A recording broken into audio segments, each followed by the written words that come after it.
Avant de plonger dans cette histoire incroyable, pensez à vous abonner à la chaîne et à activer la cloche.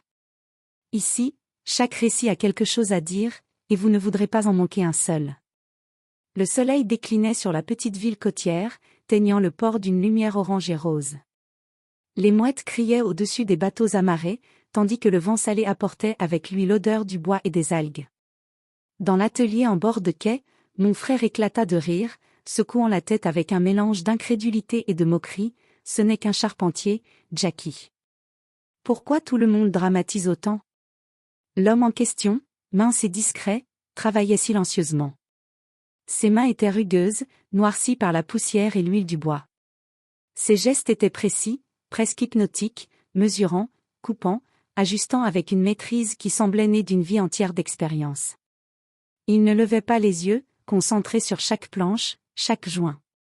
Personne dans l'atelier ne prêtait attention à lui, sauf moi. Je me souvenais encore de ce qu'on m'avait dit à son sujet.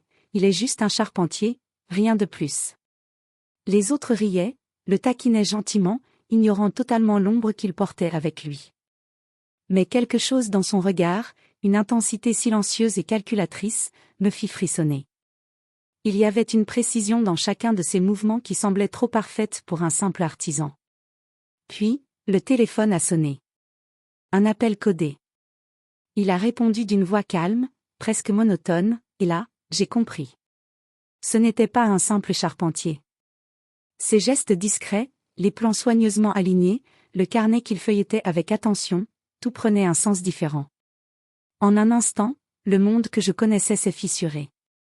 Ce que personne ne savait, c'est qu'il était un officier du GRU, l'une des agences de renseignement les plus secrètes et les redoutées du monde. Les mêmes mains qui sculptaient le bois avec une précision artisanale pouvaient, en un clin d'œil, manœuvrer des opérations internationales, déjouer des complots et influencer le destin de nations. Mon frère continuait de rire, inconscient de la tempête silencieuse qui se préparait juste sous nos yeux.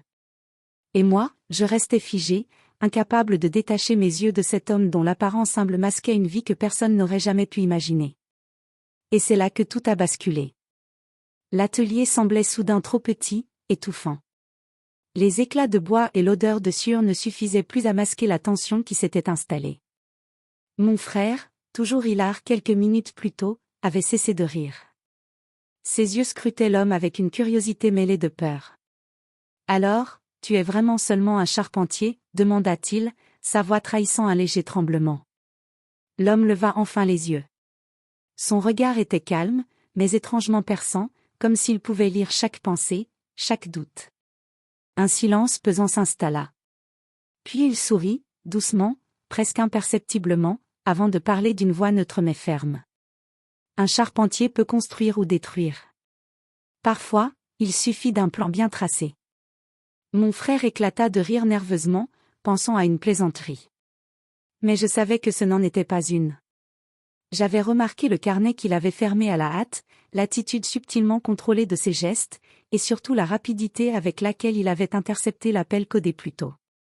Et puis, le téléphone de l'atelier vibra. Une notification sécurisée. L'homme s'en saisit, jeta un coup d'œil rapide et murmura quelque chose que je n'avais pas compris. À cet instant précis, le monde autour de moi sembla s'arrêter. Mon frère pâlit. Officier du GRU. Soufflai-je à mi-voix, réalisant enfin la vérité. Mon frère secoua la tête, incrédule. Non, ce n'est pas possible. C'est juste un charpentier. Mais ce n'était pas juste un charpentier. Les yeux de l'homme brillaient maintenant d'une lueur froide, méthodique. Il posa le carnet sur l'établi et fit un pas vers la porte, lentement, comme pour mesurer la réaction de chacun. Vous ne savez pas à quel point il est dangereux de sous-estimer quelqu'un, dit-il simplement. Avant que mon frère ne puisse répondre, la porte s'ouvrit brusquement. 2 silhouettes masquées apparurent dans l'encadrement. L'homme se retourna, sans panique, et en un mouvement fluide, désarma le premier intrus avant que quiconque ait eu le temps de réagir. La scène dura moins de 10 secondes, mais chaque seconde semblait une éternité. Mon frère recula, bouche bée. Moi, je restais figé. Le charpentier venait de révéler une fraction de ce qu'il était capable de faire. Et dans son regard, je lus une chose qui glacera le sang de quiconque, une mission venait de commencer, et nous étions maintenant au cœur de son monde. Le silence dans l'atelier était écrasant. Mon frère tremblait, incapable de prononcer un mot. Même les bruits du port semblaient s'être éteints, remplacés par une tension presque palpable. L'homme, le charpentier, avait remis son tablier comme si rien ne s'était passé, mais son regard ne quittait pas l'entrée. Chaque muscle de son corps était tendu, prêt à réagir. Qu'est-ce que vous faites ici ?» balbutia mon frère, sa voix trahissant la peur et la colère mêlées. L'homme ne répondit pas immédiatement. Il sortit un petit dispositif de sa poche et le fixa sur une planche de bois.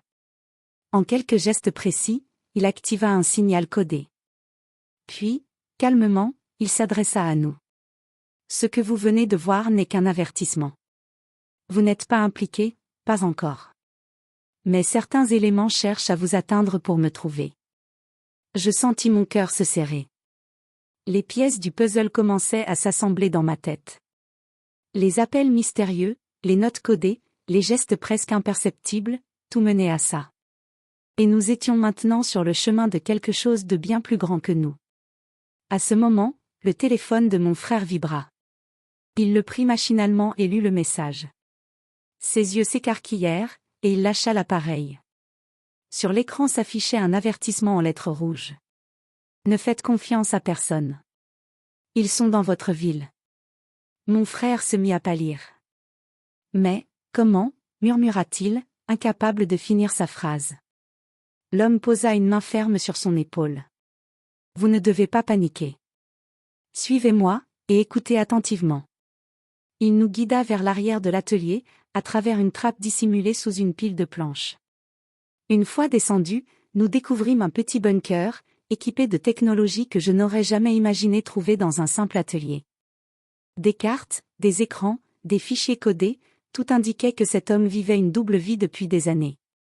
Vous voyez maintenant pourquoi je ne peux pas me permettre d'être reconnu, dit-il enfin. Chaque mouvement est calculé. Chaque erreur peut coûter des vies. Mon frère recula, bouche bée, incapable de parler. Moi, je restais figé, comprenant peu à peu l'ampleur de ce que nous venions de découvrir. Ce charpentier n'était pas seulement un officier du GRU, il était une cible, et nous venions d'être accidentellement entraînés dans sa mission. Alors que nous essayions de digérer cette révélation, un bruit sec retentit à la trappe. Quelqu'un venait d'entrer dans l'atelier. Le piège venait de se refermer. Le cœur battant à tout rompre, nous restions immobiles dans le bunker. L'homme, calme comme toujours, scrutait les écrans devant lui, ses doigts effleurant les touches avec une précision hypnotique. Le bruit à la trappe se rapprochait, chaque craquement du bois résonnant comme un coup de tonnerre dans le silence. « Ils sont là », murmura-t-il simplement. Aucun tremblement dans sa voix, aucune panique dans ses gestes. C'était comme s'il avait prévu ce moment depuis toujours. Avant que nous puissions réagir, la trappe explosa littéralement, projetant un nuage de poussière et de débris dans le bunker. Des silhouettes masquées dévalèrent l'échelle, arme à la main. Mon frère hurla, mais l'homme le saisit d'un mouvement sec et le plaqua contre le mur. En un éclair, il neutralisa le premier intrus, utilisant une combinaison de force et de technique que je n'avais jamais vue. Chaque geste était fluide, calculé, mortel.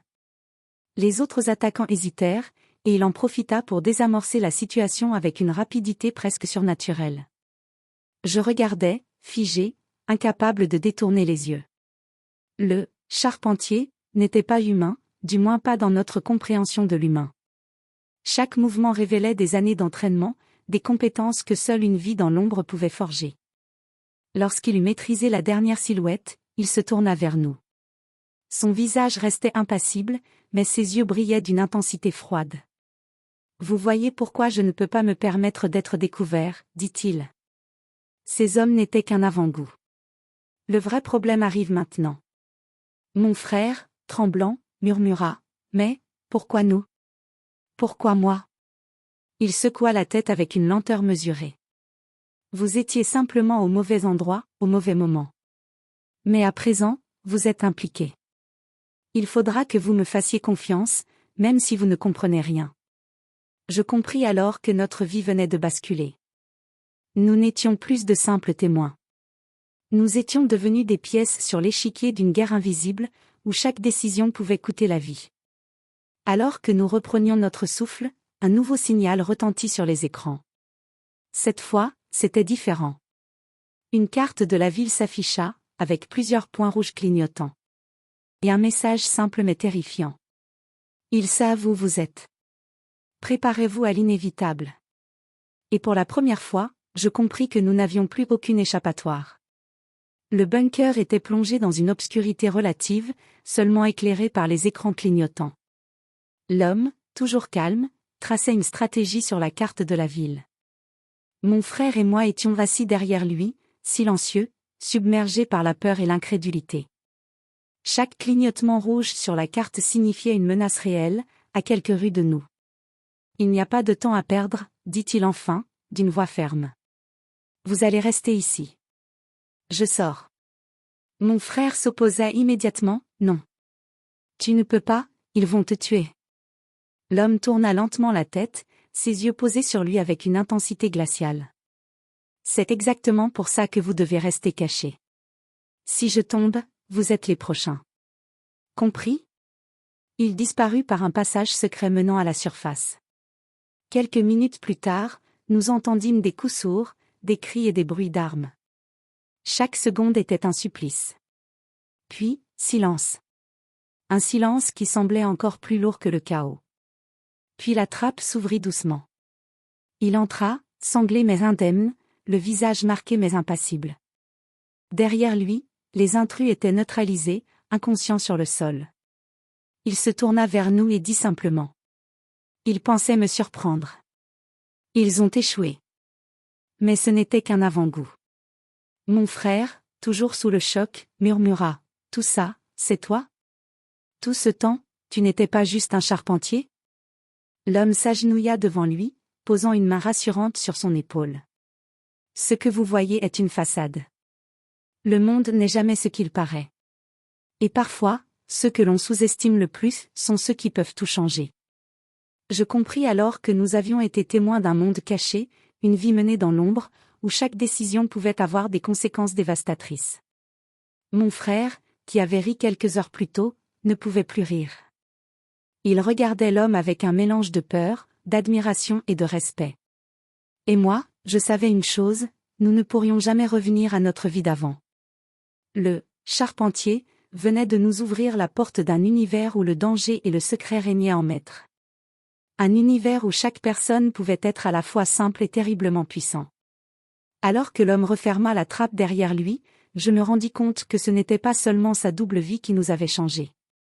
C'était la vérité que nous portions désormais avec nous. Parfois, ceux que l'on croit ordinaires détiennent un pouvoir que personne ne peut imaginer. Et pour nous, le jeu venait seulement de commencer.